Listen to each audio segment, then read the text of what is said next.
Estamos ministrando com essa equipe tão maravilhosa da Polônia, da Austrália. Felipe.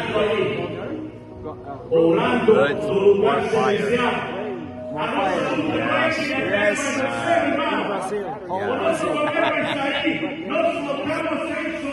Estamos debaixo de uma graça muito forte. E o que Deus está fazendo aqui, o que Deus vai fazer em São Paulo, o que Deus vai fazer nessa escola, curados para curar, curados para amar, curados para servir. Venha e receba essa ativação profética apostólica.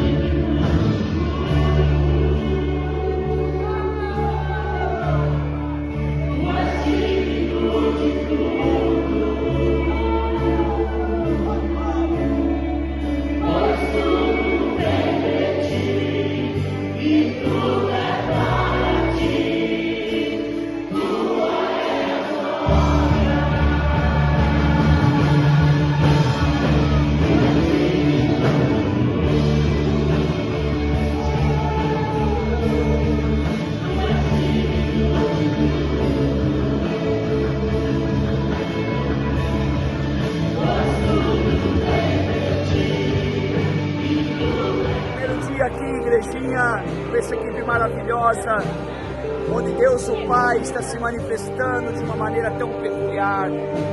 Estamos encerrando uma noite de milagres, de sinais, de maravilhas.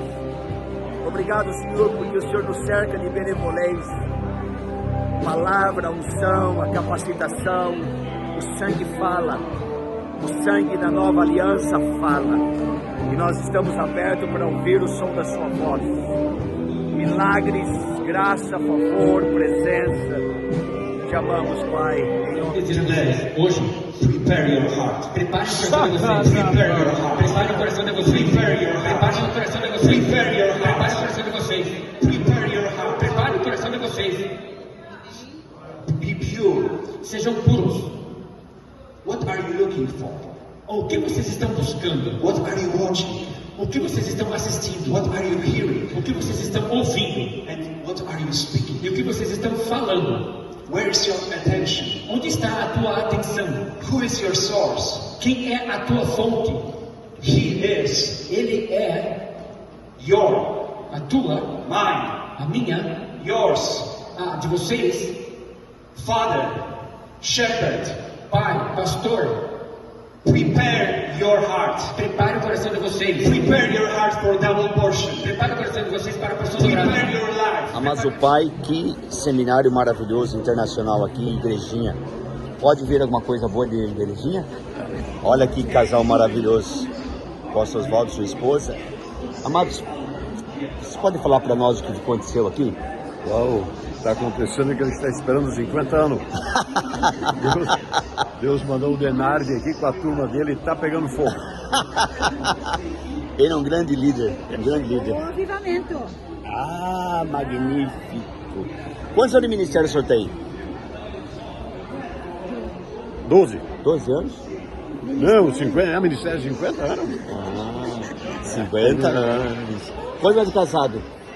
52. 52? Que maravilha. O senhor nunca viu nada igual? Não. Não vimos nada igual. Nada, não. É porque existe uma manifestação visível da glória por causa da tua oração, pastor. Nós estamos aqui por causa da tua oração. Essa é a realidade. O senhor é muito amado, muito especial, um grande líder para a nação brasileira. É uma honra para o ministério estarmos aqui juntamente com vocês. Deus se manifesta hoje à noite de maneira pessoal e gloriosa. O que estava faltando, estamos recebendo os nossos amigos que estão chegando. Pode vir alguma coisa boa de igrejinha? Já chegou. Brasileira, 200 profecias. Your young men will have vision. Os seus jovens terão visões. Your old men will dream dreams. E os seus velhos terão sonhos. You have dreams, pastor. Você tem visão, sonho, pastor. You have dreams. Você Look at this. Olha isso. The Word of God A palavra de Deus. says you will prophesy. Vocês profetizarão. Glória a Deus. There's coming upon the earth. Está vindo sobre a terra. Don't care what anybody says. Não se importem com o que pessoas Doesn't dizem. matter about people. Não tem a ver com pessoas. It matters about what God says. Tem a ver com o que Deus He diz. says Ele your diz. sons and your Os daughters teus filhos e as tuas filhas will prophesy.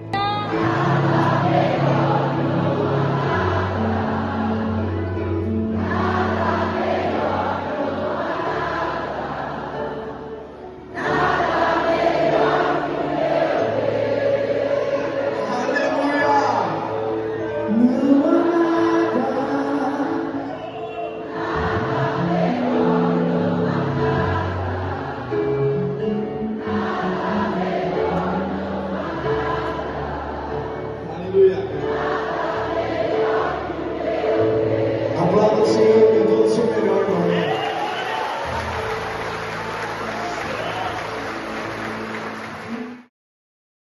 Boa noite, meus irmãos, bom dia, boa tarde, não sei que horas que você vai estar assistindo essa ministração, mas para quem não me conhece, eu sou o Samuel, sou filho do apóstolo Denardi, e é uma grande alegria, uma grande honra estar aqui nesse vídeo, nessa live, né? Compartilhando um pouco daquilo que Deus tem falado comigo nesses últimos meses, nesses últimos dias. O apóstolo Denardi hoje começa a escola Curados para Curar, então ele está lá com toda a equipe, com os pastores do Canadá, da Itália, da Austrália, e me pediu para trazer uma palavra aqui para vocês, e é isso que eu vou estar fazendo hoje.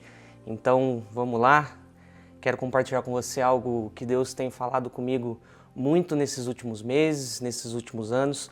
É uma mensagem que eu tenho vivido, tenho sido forjado nela, é algo que tem me tocado e entendido a estar nesse lugar a cada dia mais. E, meus irmãos, tudo que eu falar aqui para você hoje nessa ministração, primeiro me feriu, e com isso eu quero compartilhar meu coração com vocês. Eu creio muito que quando Deus dá uma palavra a uma pessoa, ela primeiro tem que ferir o pregador antes de passar à frente essa palavra. Então é algo que eu tenho vivido, é algo que eu tenho sido ferido nessa palavra. E eu quero compartilhar com vocês um pouquinho hoje sobre confiança em Deus. A gente está nesse lugar de confiança, de depositar toda a nossa confiança em Deus e não deixar que o medo nos pare. É muito comum nos nossos dias de hoje a ideia de sucesso, a ideia de ter uma vida onde você se sinta completo, onde você se sinta satisfeito, esteja muito ligado às nossas ocupações, ao que fazemos, ao que temos, e isso normalmente faz com que nós fiquemos sempre preocupados. Henry Nouwen tem um livro que chama Espaço para Deus. Se você nunca leu esse livro, eu aconselho você a ler. É um livreto de acho que 100 páginas, é bem curto. E ele diz nesse livro que o homem, desde o início da sua existência, desde o início, nos primórdios da sua existência, ele é afetado pela desconfiança. Nós somos afetados pela desconfiança em Deus. E por isso busca preencher o seu vazio por diversas vezes em fontes ineficazes, em lugares que não satisfazem. E nossa desconfiança em Deus é algo que nos enche de preocupações. Nossa mente, nossos pensamentos são sempre preenchidos por planejamentos, compromissos, acontecimentos futuros ou passados. Enfim, nós somos bombardeados sempre por vários pensamentos. E pelo fato de nós gastarmos nossas energias em todas essas outras coisas, reforça como a nossa confiança em Deus está abalada. E Deus tem nos chamado hoje a uma vida totalmente desprendida de preocupações. Meus irmãos, esse é o centro da espiritualidade cristã. É para esse lugar que Jesus nos aponta, um lugar de plenitude, um lugar onde a confiança em Deus será reconquistada. Eu quero que você abra comigo em Marcos 4, a gente vai ler do 35 ao 41, que diz assim: Naquele dia, Ao anoitecer, disse ele aos seus discípulos: Vamos para o outro lado. Deixando a multidão, eles o levaram no barco, assim como estava. Outros barcos também o acompanhavam. Levantou-se um forte vendaval e as ondas se lançavam sobre o barco, de forma que este ia se enchendo de água. Jesus estava na popa, dormindo com a cabeça sobre um travesseiro. Os discípulos o acordaram e clamaram: Mestre, não te importas que morramos? Ele se levantou, repreendeu o vento e disse ao mar: Aquiete-se, acalme-se. O vento se aquietou e fez completa bonança. Então perguntou aos seus discípulos: Por que vocês estão com tanto medo? Ainda não têm fé? Eles estavam apavorados e perguntavam uns aos outros: Quem é este que até o vento e o mar lhe obedece? Meus irmãos, quero falar um pouquinho sobre o Mar da Galileia. O Mar da Galileia, na verdade, ele é um lago, mas por causa do seu tamanho e da importância que ele tem ali em Israel, ele é chamado de mar. E as tempestades, os ventos fortes são comuns ali. Ele é um lago rodeado de montanhas e por vários fatores meteorológicos acontece um choque térmico ali, então tempestades e ventos fortes são comum ali naquela região, né? As tempestades são muito comuns. E quando você lê esse texto, eu sempre li esse texto e eu reagi assim: como que os discípulos, estando com Jesus no barco, eles ficaram desesperados? Eles já tinham visto Jesus operar diversos milagres, eles tinham visto Jesus fazer vários sinais, eles tinham caminhado já com Jesus, aprendido algumas coisas. E como eles realmente achavam que eles iam morrer se Jesus estava no barco? Como eles achavam que eles iam morrer, Jesus tendo um propósito aqui na terra? E eu não sei vocês, mas eu sempre brinquei. Na verdade eu brincava, mas sabe aquela brincadeira com fundo de verdade? Eu sempre brinquei assim: se tem um homem de Deus em algum lugar e eu tô junto, cara, nada de ruim vai acontecer. Principalmente quando ia viajar de avião, quando eu ia viajar com meu pai de avião, ou tinha algum homem que eu conhecia de Deus ali no avião, eu ficava mais tranquilo, porque eu falei: cara, Deus tem um propósito na vida desse pastor, desse homem de Deus, então o avião não vai cair.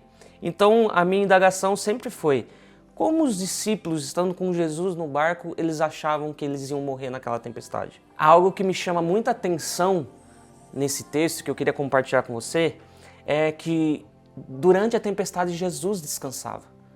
Enquanto tudo à sua volta parecia desmoronar, Jesus dormia. Sabe aquele meme que existe, o mundo caindo e eu tô como? Cara, era Jesus. O mundo caindo, literalmente uma tempestade, e Jesus estava fazendo o quê? Ele dormia. Jesus, eu entendo que ele dormia porque ele sabia quem ele era. Ele era convicto de quem ele era e que sua vida estava nas mãos de Deus. A sua confiança era totalmente em Deus. Seu coração estava nesse lugar de confiança e ele sentia a paz que excede todo entendimento. Uma outra coisa que me chama muita atenção é a autoridade que Jesus ordena para que o mar se acalme. Ele se levantou e determinou que a tempestade cessasse. E é essa autoridade que Jesus queria ensinar aos seus discípulos. É essa autoridade que Jesus queria ensinar aos homens. O mesmo Espírito que capacitou Jesus a descansar, a dormir na tempestade e a ordenar que a tempestade cessasse, é o Espírito que atua sobre nós também. Salmo 107, do 28 ao 30 diz: Na sua aflição clamaram ao Senhor e ele os tirou da tribulação em que se encontravam. Reduziu a tempestade a uma brisa e serenou as ondas. As ondas sossegaram e eles se alegraram, e Deus os guiou ao porto almejado. Salmos 89, 9 diz: Tu dominas o revolto mar quando se agiganta as suas ondas. Tu as acalmas. A ideia eu creio muito que a ideia é que quando Jesus acalma a tempestade, ele está mostrando para os discípulos que o Deus que acalma a tempestade está ali com eles agora, em carne e osso. É tipo assim, meus amigos, vocês lembram de Salmos? Vocês lembram dessa passagem? Quando fala que Deus acalmou a tempestade? Então vocês estão vendo isso agora. Vocês estão experimentando disso agora. E como vocês sabem, a gente faz muitas viagens para Israel. Inclusive esse ano teremos a nossa viagem em novembro. Se você quiser ir, procure a gente. E uma dessas viagens, a gente sempre vai todos os anos no Mar da Galileia. A gente entra num barco, vai lá, tem a visão das colinas de Golã, da região da Galileia. O pessoal os marinheiros levam o barco até o meio do mar e ali a gente fica um tempo orando, um tempo adorando, o pessoal dança, temos pregações ali, a gente fica ali uns 40 minutos a 1 hora. E uma dessas viagens, quando a gente estava entrando no barco, tava o céu preto assim, como se fosse vir uma tempestade. Mas eu achava assim, todo mundo achou assim, vai ser rapidinho o passeio, não vai dar nem tempo de chover, ou capaz nem chover depois. Mas a gente, ali no meio do Mar da Galileia, veio uma tempestade, meus amigos, e vocês não têm ideia do quão forte foi. Eu lembro dos marinheiros tentando fechar os toldos que ficavam do lado para nos proteger da chuva de granizo, e deu chuva de granizo, vento, onda, deu tudo que tinha que dar. E naquele momento deu um desespero. É claro, depois que passa a tempestade, depois que a gente já estava em terra firme, fica a experiência, a aventura, você fica feliz por ter passado, mas naquele momento bateu o desespero e aí eu entendi o que os discípulos passaram. Aí eu entendi o desespero deles, porque eu já estava assim, meu Deus, como vai naufragar esse barco? Eu tô com a minha mochila aqui com o computador, com a câmera, meu Deus, nós vamos naufragar aqui, vai ter notícia, brasileiros naufragam em Israel. Então já pensava o pior e aquela tempestade estava muito forte, o barco balançava, vinha vento para tudo quanto é lado e foi uma experiência muito grande. Mas aí eu entendi o que os discípulos passaram. Aí eu nunca mais questionei os discípulos, eu saí de lá falando assim, agora eu sei porque os discípulos se desesperavam, né? E naquele momento ali no meio do barco, no meio daquela tempestade, a única coisa que a gente podia fazer é clamar ao Senhor e pedir para a tempestade cessar. É no meio da tempestade que faz a gente perder o controle e faz com que Deus haja em nossas vidas. No verso 40 do Marcos 4, Jesus pergunta aos discípulos, por que vocês são tão medrosos? Como é que ainda não têm fé? Meus amigos, meus irmãos, como eu já disse, eles já tinham visto Jesus operar vários milagres. Os discípulos eram, na sua maioria, pescadores. Eles tinham a vida naquele mar. Eles conheciam aquele lugar de cabo a rabo. Eles conheciam as tempestades, eles já tinham passado por outras tempestades. Para eles acreditarem que poderiam morrer naquela tempestade, para eles ficarem desesperados dessa forma, é porque a tempestade é impressionante e assustadora. Os discípulos acordaram Jesus e perguntaram a ele, mestre, você não se importa que pereçamos? Meus irmãos, a incredulidade dos discípulos estava relacionada com o conhecimento que eles tinham a respeito de quem era Jesus. Enquanto Jesus sabia quem ele era, enquanto Jesus depositava sua confiança no Pai e dormia no meio do caos, dormia no meio da tempestade, os discípulos estavam desesperados e achando que ia morrer. Nós precisamos conhecer verdadeiramente quem é Jesus. Jesus confiava tanto em Deus que ele dormiu na tempestade. E Jesus não repreendeu os discípulos especificamente por eles sentirem medo, mas por não terem demonstrado uma fé madura. A falta de fé nos conduz ao medo. E o medo faz com que a gente paralise, faz com que a gente se desespere. Mas, meus amigos, a gente tem que encontrar esse lugar de confiança nele, esse lugar de total confiança nele. O medo, ele potencializa o que eu sei sobre mim sem Deus. O medo nos tira do foco. Eu quero que você abra em Números 13, a gente vai ler do 1 ao 3, depois 27, depois 30. A palavra de Deus diz, o Senhor disse a Moisés, envie alguns homens para espiar a terra de Canaã, terra que dou aos israelitas. Ou seja, Deus já tinha dado. Envie um líder de cada tribo de seus antepassados.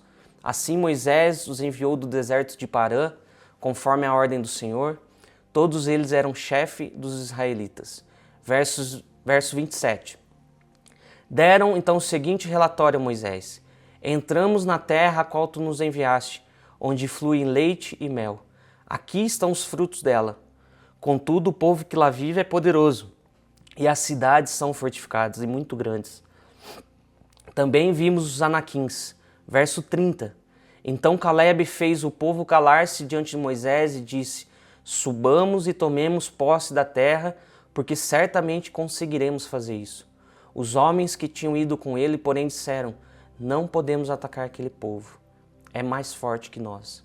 Meus irmãos, a gente não vai entrar especificamente muito na história, mas você conhece a história do povo de Israel, você conhece essa história dos espias, e você sabe que daquele povo, somente Calebe e Josué entraram na terra prometida, na terra que Deus tinha dado. E, meus amigos, isso nos ensina quão o medo e a falta de confiança no que o Senhor já disse, no que o Senhor já mandou tomar posse, no que o Senhor já mandou fazer, pode nos impedir de alcançar os nossos objetivos e cumprir a vontade dele em nossas vidas.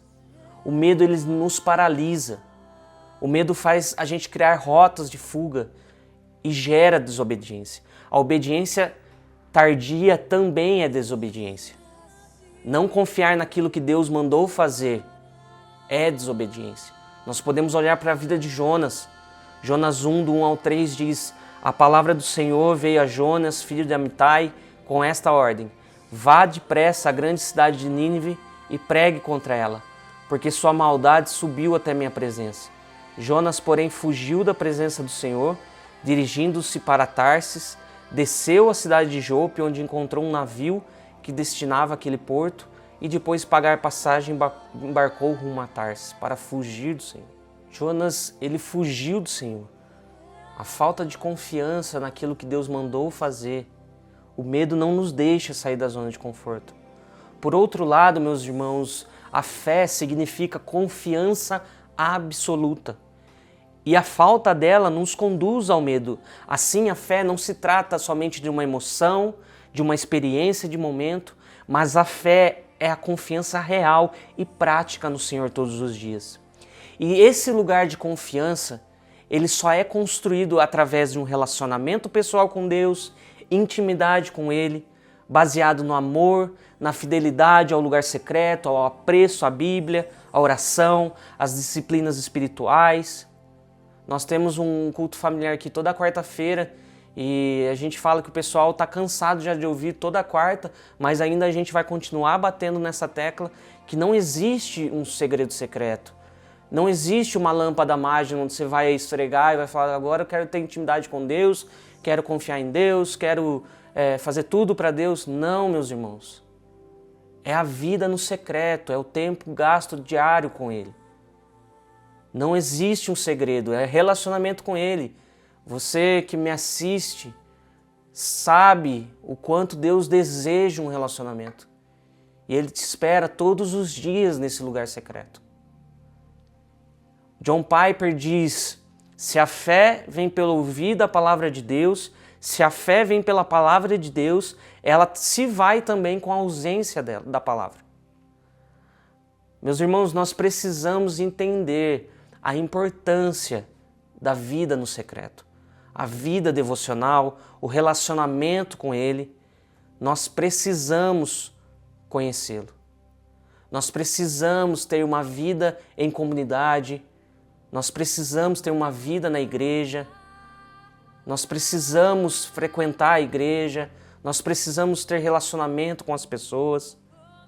Nós precisamos também andar com pessoas que vão nos ajudar a entrar nesse lugar de confiança nele. Meus irmãos, nós não confiamos porque não conhecemos. Você consegue confiar em alguém que você não conhece? Como você pode fazer isso? Não tem como. Os que confiam no Senhor são pessoas que têm suas vidas transformadas por Ele. Quem confia nele é amigo dele. E a Bíblia, meus irmãos, dá vários exemplos sobre homens e mulheres que tiveram nesse lugar de confiança. A missão dos espias, a punição do povo de Israel, mostra como a falta de confiança em Deus pode nos impedir de alcançar os nossos objetivos e cumprir a vontade que Ele tem para as nossas vidas. O povo de Israel viu vários milagres também, meus amigos. Eles viram comida cair do céu, roupa crescer, eles viram o monte fumegar e mesmo assim eles não confiavam em Deus. Nossa pastora, semana passada, pregou sobre viver a vontade de Deus, vivermos os propósitos dele, e quando fala sobre vontade de Deus, fala para mim sobre duas coisas: confiança e obediência. Confiar naquilo que Deus falou e nos processos que você vai passar e obedecer aquilo que Ele pedir para fazer. Ser fiel à palavra que Deus deu. Ser fiel àquilo que Deus está chamando você. Na Bíblia nós temos vários exemplos de pessoas, homens e mulheres, que se entregaram nesse lugar de confiança em Deus. Nós podemos olhar para a vida de Davi. Como eu disse, a gente não vai entrar esmiuçando a história de cada um, mas eu quero citar aqui alguns homens de Deus. Nós podemos começar por Davi, que foi ungido rei de Israel, foi aclamado herói quando matou Golias, liderou milhares de campanhas militares, ganhou várias guerras, tornou chefe de operações militares, braço direito de Saul, casou com a filha de Saul, você conhece a história. Então, de repente, por causa do Saul com ciúmes de um rei com sua mente atrofiada, Davi passou os 10 ou próximos 10 anos fugindo de Saul, escondido em uma caverna com um grupo de pessoas. Meus irmãos, nós podemos dizer que certamente não foi assim que Davi esperou que seria a sua jornada de rei. Certamente não foi assim que ele esperou que seria a sua caminhada. Nós podemos olhar para a vida de José. Você conhece a história, sabe os sonhos que ele teve e depois tudo o que acontece com ele, vendido como escravo. Podemos certamente dizer que também não foi assim que ele esperou que ia ser a sua caminhada, a sua vida. Moisés com o povo do Egito, como eu disse, o povo do Egito o povo de Israel achava que seria um povo como o do Egito, mas eles não entenderam que Deus estava levando eles para o deserto. Eles não entenderam que Deus estava levando eles para o deserto para ter relacionamento com eles, para santificar eles, para purificar eles, porque Deus queria habitar no meio deles. E eles não confiaram naquilo que Deus tinha.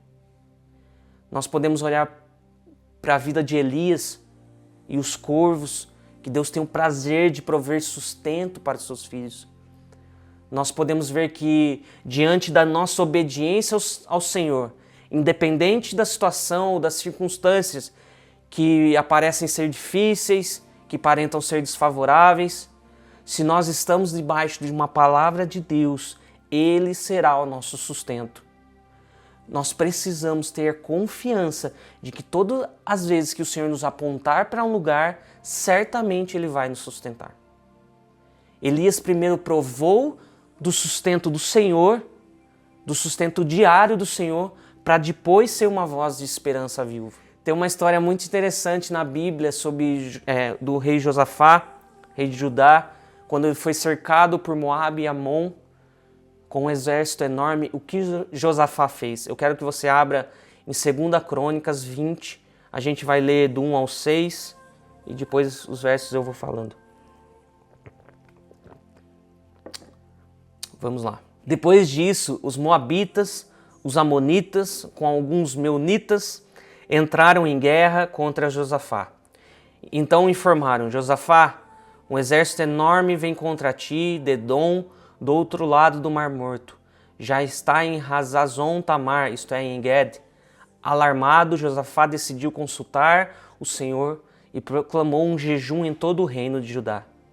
Reuniu-se, pois, o povo que vinha de todas as cidades de Judá para buscar a ajuda do Senhor.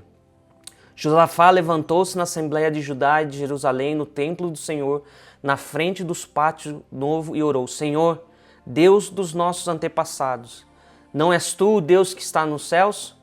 Tu dominas sobre todos os reinos do mundo. Nas tuas mãos estão a força e o poder, e ninguém pode se opor a ti. Versos 12 ao 17. Ó nosso Deus, não irá tu julgá-los? Pois não temos força para enfrentar esse exército imenso que vem nos atacar. Não sabemos o que fazer, mas os nossos olhos se voltam para ti.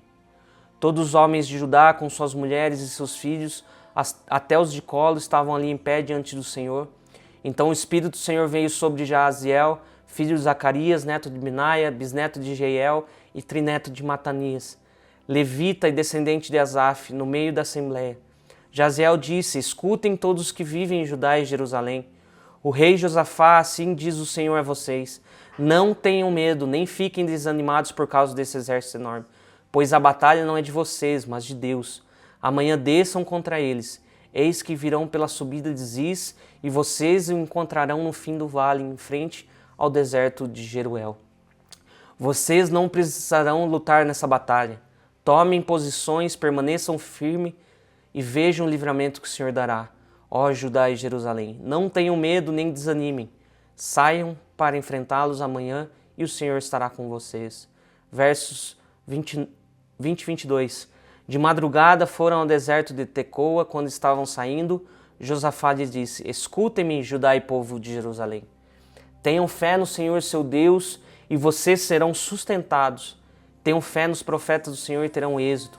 Depois de consultar o povo, Josafá nomeou alguns dos homens para que cantassem e louvassem ao Senhor pelo esplendor da santidade, indo em frente do exército com um cântico. Deem graças ao Senhor, por seu amor leal dura para sempre. Quando começaram a cantar e a entoar louvores, o Senhor preparou emboscadas contra homens de Amon e Moabe e dos montes de Seir que estavam invadindo Judá. Eles foram derrotados. O temor de Deus veio sobre os reinos daquelas terras. Quando souberam como o Senhor havia lutado contra os inimigos de Israel, o reino de Josafá manteve-se em paz, pois o seu Deus lhe concedeu paz em todas as suas fronteiras. Meus irmãos, algo que chama a atenção sobre Josafá aqui é que primeiro ele consulta ao Senhor, ele proclama um jejum e busca ao Senhor. Nos versos 6 e 7, ele ora declarando a grandeza de Deus e lembra dos grandes feitos do Senhor pelo povo. No verso 7, ele lembra da promessa do Senhor sobre o povo. No verso 9, ele fala se algo acontecer de ruim, ele sabe para onde eles podem correr. E por último, ele reconhece a fraqueza deles e reconhece que só o Senhor pode os salvar. É interessante, lendo esse texto, que Deus ele manda o povo ir para a batalha. E o povo, confiando naquilo que o Senhor tinha falado, eles vão para a batalha. Eu não sei você, meus irmãos, mas eu acho que a maioria gostaria que nem precisasse ter ido para a batalha. Que Deus livrasse assim, chegasse uma mensagem, o povo lá decidiu cancelar o ataque, eles estão indo embora e vocês estão livres. Mas não, ali Deus parece que quer testar a confiança do povo. E ele pede para o povo ir à batalha. E como a gente leu na história ali, o povo começa adorando e Deus dá o livramento para eles. Deus faz uma emboscada para aquele povo e o povo de Judá sai vitorioso. Isso me diz sobre como Deus quer que a gente trabalhe junto com Ele. Ele não quer somente nos livrar das coisas, mas Ele quer que a gente participe daquilo que Ele está fazendo. E nesses últimos dias, eu tenho refletido, meditado muito em Salmos, principalmente do 39, 40 para frente. E algo que chama muito a minha atenção, que eu converso muito com a minha esposa, quando eu estava lendo esses textos de Salmos, esses salmos, e como o salmista Davi fala todos os problemas que ele está passando, todas as dificuldades, todos os medos, mas sempre no final dos capítulos ele fala assim: mas a nossa confiança e esperança estão em Deus. É um princípio fundamental que o salmista nos ensina aqui. Depositar a nossa confiança e a nossa esperança em Deus. Onde tem estado a nossa confiança? Onde nós temos depositado a nossa confiança, a nossa esperança? Em quem nós temos confiado? Mesmo diante de tantas circunstâncias, de tantas incertezas do futuro, Davi deposita sua confiança em Deus. Ele reconhece que depende totalmente do Senhor. E ele clama a Deus expressando a sua angústia e buscando a sua intervenção. Ele lança sobre Deus todas as suas ansiedades, seus medos. E esses capítulos 39, 40, aponta para que a nossa esperança tem que estar firmada no Senhor. Pois é uma esperança que não é frustrada, é uma esperança que não é desapontada, é uma firme esperança no Senhor. E o Salmos 40 começa com Davi dizendo: porque depositou sua confiança no Senhor, ele se inclinou e ouviu o seu clamor. E ele colocou em sua boca uma nova canção, um cântico de louvor a Deus. Isso fala quando nós entendemos onde a nossa esperança deve estar fincada, o Senhor se torna ainda mais propício a nós. Extremamente felizes são aqueles que depositam a sua confiança no Senhor. O salmista, em angústia, ele traz à memória aquilo que Deus já tinha feito por eles. Ele traz à memória aquilo que os dá esperança. Meus amigos, que os nossos olhos e que a nossa confiança estejam sempre no Senhor, por mais difíceis e terríveis que estejam sendo nossos dias. Que nós possamos depositar nossa total confiança no Senhor. Samuel Whitefield, no livro Você Escolherá o Deserto, ele diz: se você está disposto a ser completamente útil para Deus, você deve permitir que Ele quebre sua confiança em sua própria percepção sobre Ele, seus caminhos e sua palavra.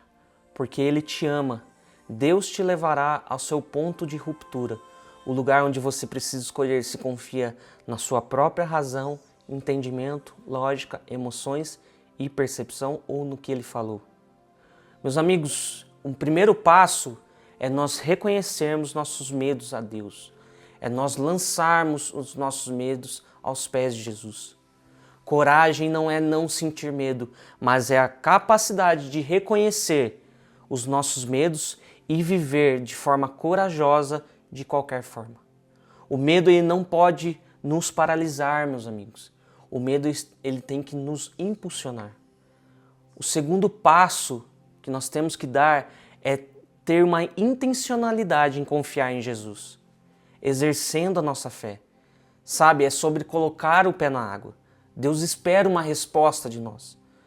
Um pastor de nossa igreja, um tempo atrás, ele estava falando muito sobre isso, sobre a gente viver os propósitos de Deus, e ele fala assim, cara, é como você estar num precipício e você ter que se jogar e saber que Deus vai estar ali com você.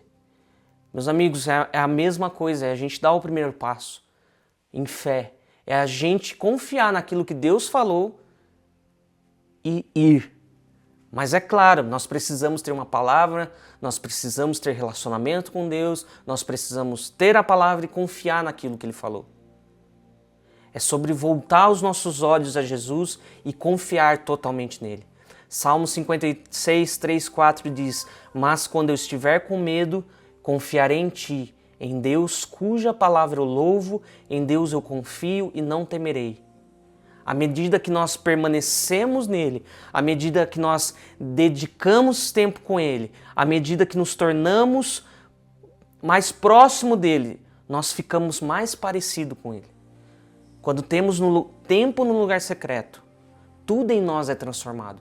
Nosso caráter, nosso temperamento, nós começamos a manifestar os frutos do Espírito, domínio próprio, os nossos medos se calam, ou até mesmo os medos vêm, mas eles não vão ter mais poder para nos parar.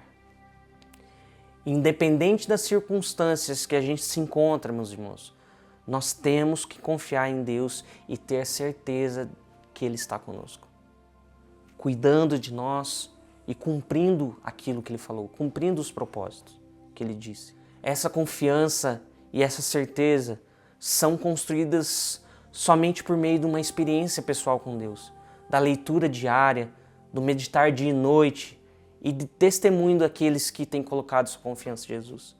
Precisamos andar com pessoas que vivem no mesmo propósito que a gente. Meus irmãos, Jesus está nos convidando hoje a esse lugar de descanso. Ele oferece esse lugar de descanso, esse lugar de confiança nele, a nós. Um lugar onde as preocupações não estarão mais no centro dos nossos corações, pois darão espaço a um lugar de confiança nele. Cristo, ele convida nós a reconhecer a nossa existência desabrigada, para a partir daí mudar o centro do nosso coração, onde habitam as preocupações, e convertendo em confiança nele.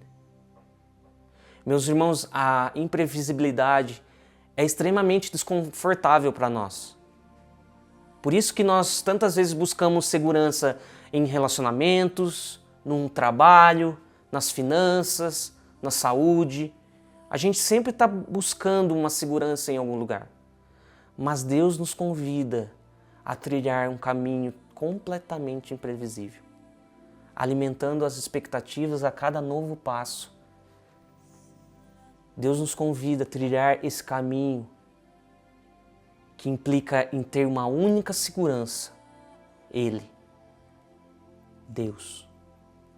Saiba de uma coisa, meus amigos, nós não estaremos livres da tempestade, mas nós passaremos por ela em plenitude de alegria, com os nossos olhos voltados ao Senhor. Eu entendo que muitas vezes nossas vidas se assemelham a um mar agitado, com turbulências, com tempestades, caos dentro, fora. São muitas nossas necessidades, exigências, dificuldades, enfim. Existe caos para todo mundo, dentro, fora. Contudo, meus amigos, ainda que as circunstâncias sejam desfavoráveis, é possível entrar num lugar de paz. É possível entrar num lugar de descanso e receber autoridade para acalmar, para dominar a nossa alma agitada. Aqueles que vivem em comunhão com Jesus são munidos de poder para ordenar paz ao caos, para descansar em meio à tempestade, para confiar nele. Meus irmãos, a vida de Jesus revela ser possível triunfar sobre o caos. Ele nos ensinou, ele foi exemplo, a importância de não se desesperar em frente às circunstâncias e sim enfrentá-las. Nós sempre vemos na Bíblia homens e mulheres de Deus que conheceram e depositaram sua confiança nele. Nós temos várias expressões na Bíblia de pessoas que depositaram sua confiança na fidelidade e no poder de Deus. Mesmo em meio às lutas, mesmo em meio a perseguições, mesmo em meio a hostilidades, a desafios, homens e mulheres que mantiveram a sua esperança e a sua confiança no Senhor. Bob Sorge tem uma frase que fala assim: quando vemos o que Deus vê, podemos louvá-lo em qualquer circunstância. Onde estão os nossos olhos? O que estamos vendo? Estamos vendo verdadeiramente o que o Senhor vê? E meus irmãos, eu não sei se você conhece a minha história, meu testemunho, creio que muitos que estão assistindo sabem, mas eu vou falar de uma forma mais resumida aqui. Em 2021, há 3 anos atrás, a minha casa, a minha família, nós passamos por uma grande tempestade. Eu fui internado com Covid, uma semana depois eu estava sendo entubado, 4 dias depois eu passei pela ECMO, que é um aparelho que substitui o pulmão. Depois de um tempo eu saí da máquina, meu rim parou de funcionar, depois voltou. Peguei 2 bactérias, 2 pneumonias, uma atrás da outra, ali na UTI. E 53 dias depois eu saí do hospital. Fiquei 53 dias no total, 45 na UTI. Eu tive várias experiências naquele lugar. E antes de entubar, eu me lembro que antes de entubar, eu estava com muito medo ali, porque a gente sabia que todo mundo que entubava, não voltava mais, tinha todo aquele processo que vocês conhecem da pandemia. E o médico veio falar: Samuel, nós vamos ter que te entubar, seu pulmão está muito ruim, ele precisa descansar, mas fica tranquilo que vai dar tudo certo, tal. E eu, naquele desespero, a única coisa que vinha na minha cabeça era Salmo 23:4. Ainda que eu ande pelo vale da sombra da morte, eu não temerei mal nenhum, porque tu estás comigo. E ali naquela UTI, antes do entubamento, eu tive uma impressão. Eu via eu saindo de cadeira de roda do hospital, todo mundo viu várias cenas dessas, do pessoal saindo assim, eu venci o Covid, uma plaquinha, eu venci o Covid, e eu vi isso. E ali eu confiei no Senhor, passei todos os processos que tinha que passar ali naquele hospital, tive várias experiências quando eu estava em coma, entubado, várias experiências com o Senhor. E depois, quando eu acordei, 45 dias depois, que eu estava mais lúcido, Deus falou comigo em Salmo 116, que diz, eu amo, não vou ler o capítulo todo, mas eu amo o Senhor, pois Ele ouviu o clamor da minha súplica, inclinou seu ouvido para mim e eu invocarei enquanto viver. E 53 dias depois eu saí daquele hospital andando, sem sequelas, e eu disse para Deus: Deus, enquanto eu viver, eu invocarei o Senhor. Minha vida é tua e eu estou disponível para aquilo que o Senhor quer fazer. E meus irmãos, Deus nunca disse que nós não entraremos no vale da sombra da morte, mas se a gente entrar, Ele estará lá conosco. Jesus está nos convidando a entrar nesse lugar de confiança, um local de descanso nele. As circunstâncias não podem ditar o desfecho das nossas vidas. É por isso que Paulo diz que a perseverança nas tribulações gera aprovação, pois a perseverança nutre a confiança e a esperança de que Deus sempre nos socorre em nossas necessidades. A capacidade de continuar confiando em Deus quando tudo vai mal.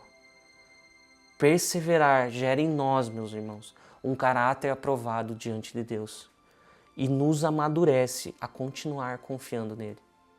Hoje aqui você está vendo 2 milagres. Meus irmãos, hoje você está vendo 2 milagres aqui. Samuel vivo, curado fisicamente, bem, e outro, Samuel aqui na frente das câmeras pregando. Eu sempre fugi desse lugar, meus irmãos, por medo, por não querer esse lugar. E, meus irmãos, é por isso a importância de a gente, além de buscar a Deus, além de ter uma vida devocional, além de ter um relacionamento com Ele, é viver em comunidade, é frequentar uma igreja, é ter vida na igreja, ser discipulado, ter vida na vida. Nós precisamos caminhar com pessoas que não nos deixam fugir daquilo que Deus nos chamou para fazer, que nos ajudam a estar nesse lugar, que nos ajudam a estar onde Deus falou para estar. Nós precisamos de amigos, de pais que nos colocam no fogo. Por isso a importância de você ter uma vida devocional, mas também você ter uma vida na igreja. Você não só frequentar a igreja. Nós aprendemos muito na nossa igreja que o ser cristão não é ir num domingo a domingo, ser um frequentador de igreja, mas não, ter vida na igreja, ter vida em comunidade com os irmãos. A vida cristã fala muito sobre relacionamento. Não tem como ter uma vida cristã sozinho. Nós precisamos das pessoas. Nós precisamos do ferro que afia o ferro. Nós precisamos viver um cristianismo relacional, meus irmãos. Nós precisamos ter a vida na igreja. Eu não sei aquilo que tem tirado você desse lugar de confiança em Deus. Seja qualquer circunstância que você estiver passando hoje, a diferença é a sua decisão de confiar nele. Pode ser alguma decisão que você tem que tomar, algo que Deus tem pedido para você, alguma enfermidade. Eu não sei o que está passando na sua vida. Mas o que muda é a sua decisão de confiar nele. E hoje eu queria te convidar a dar um passo de fé e entregar tudo para Jesus. seus anseios, seus medos, suas dúvidas. Você que tem confiado na força dos seus próprios braços, eu queria te convidar a entregar a sua confiança em Jesus, a olhar para Ele e lançar sobre Ele tudo isso. Orar colocando nele a sua confiança, a sua esperança. Mas os que confiam no Senhor renovam suas forças, voam alto como águias, correm e não se cansam, caminham e não se desfalecem. Vamos lá, meus irmãos, nós precisamos ir mais além. Existe um lugar mais profundo em Deus. Existe um lugar para conhecer mais de Jesus. Existe um caminho a ser percorrido. E nós estamos aqui para te ajudar, para orar por você, mas que seus olhos estejam fixos nele. Confiar no Senhor é a expectativa paciente de que Deus cumprirá suas promessas em sua palavra e nos fortalecerá. Meus amigos, eu te convido hoje a entregar a sua confiança nele, a ter uma vida de intimidade com ele, de relacionamento com ele, e a ter uma vida de relacionamento com as pessoas na igreja. Quero orar por você. Pai, nós te agradecemos por tua palavra, nós te agradecemos por tua vontade, que é boa, perfeita e agradável, Pai. E nós queremos te pedir perdão, Pai, por estarmos longe desse lugar de confiança. Nos perdoa, Jesus, por às vezes nós nos desesperarmos, pelos medos, pelas angústias. Ah, Jesus, e nesse dia nós queremos entregar a Ti todos os nossos medos, todas as nossas desconfianças.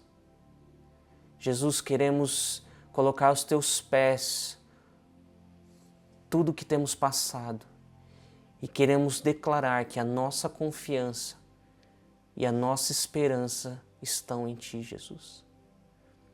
Nos ensine a entrar nesse lugar, nos ensine a ter uma vida relacional contigo, nos ensine a sermos verdadeiramente cristãos, nos ensine a ser parecidos contigo, Jesus, e nos leve a esse lugar de paz em meio ao caos, nos leve a esse lugar de confiança, de esperança em Ti, e que os nossos olhos estejam sempre fixos em Ti, Jesus.